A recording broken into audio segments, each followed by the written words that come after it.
How do you determine your IR35 status? Well, it's not about flowcharts, checklists, hard and fast rules. There's no silver bullet that will get you outside IR35, just in the same way that there's no tripwires or bear traps that will push you inside IR35 automatically. It's about taking a holistic view of your engagement with your client.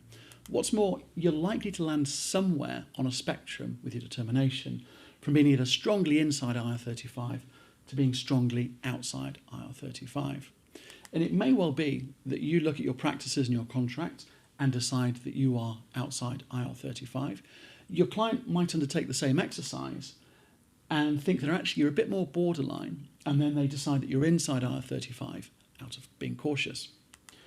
HMRC would come along, look at your engagement, and remember they have a vested interest for as many people to be inside IR35 as possible.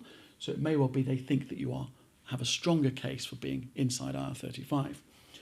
So we've already got 3 different opinions. So who's correct? Well, the ultimate decision will be made by a judge in a court. And what we do know, in 8 out of 10 cases where consultants and contractors have challenged HMRC in the courts, the judges have ruled in the favour of the consultant and contractor and against HMRC. So if we're on this spectrum and we've got to take a holistic view of our situation, and opinions may vary, how do we go about deciding on what our IR35 status is?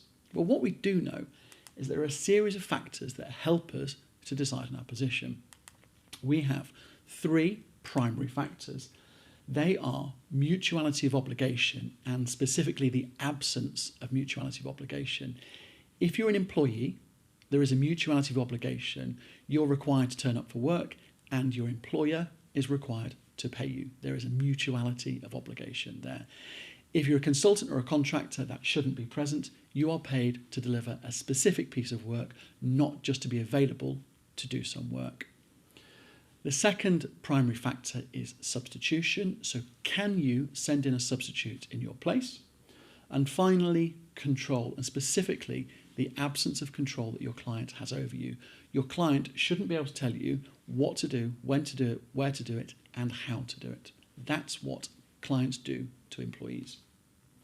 In addition, we've got 3 secondary factors, and they are being in business on your own account.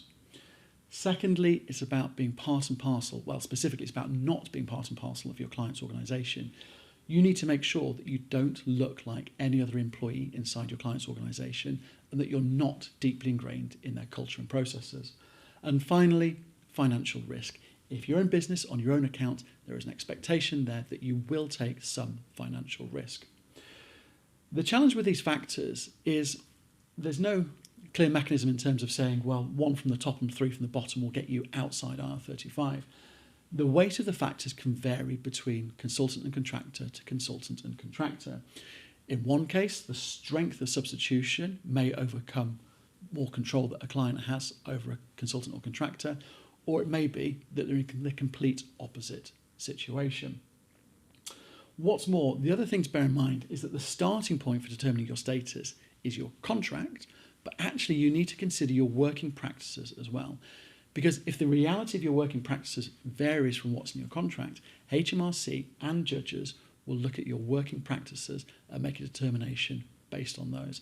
Therefore, it's really important as a consultant and contractor to really confidently walk the walk of being outside IR35 and make sure your working practices are in really sharp order.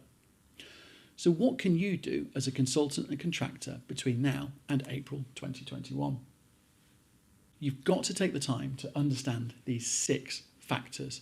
Take a look at your working practices, close any gaps, and sharpen up the good work that you're already doing in terms of the best practice for these 6 things.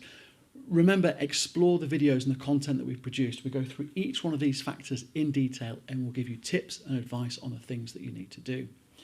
This is really important because sometime between now and April next year, somebody in your client organisation will determine your IR35 status. And what we saw this year, that is likely to be done by them filling out some kind of questionnaire. And there's a really good chance that they won't do that in consultation with you. Their observations of you will be the only data points that they have in terms of answering those questions. So your challenge is to make sure that you are overtly enacting your working practices so that your hiring manager when they fill out that questionnaire, know exactly which answer to press. And you need to think about creating a very clear and obvious gap between yourself and your client's employees. And you need to think about the things such as, if you're invited to a team away day, politely decline. If your hiring manager, who's very well-meaning, says you've worked really hard this week, finish early on Friday, you need to politely decline. Make sure that your email signature says that you're a contractor or consultant on there. These are the kind of things you need to be doing every single day. So again, when your hiring manager comes to fill out that questionnaire, it is very clear which answer to press, and those answers should lead to the right determination for you. And we can't press that final bit home enough. Think about the outcome and the determination that you desire, and make sure that your working practices and your everyday interactions contribute towards that determination and don't count against you.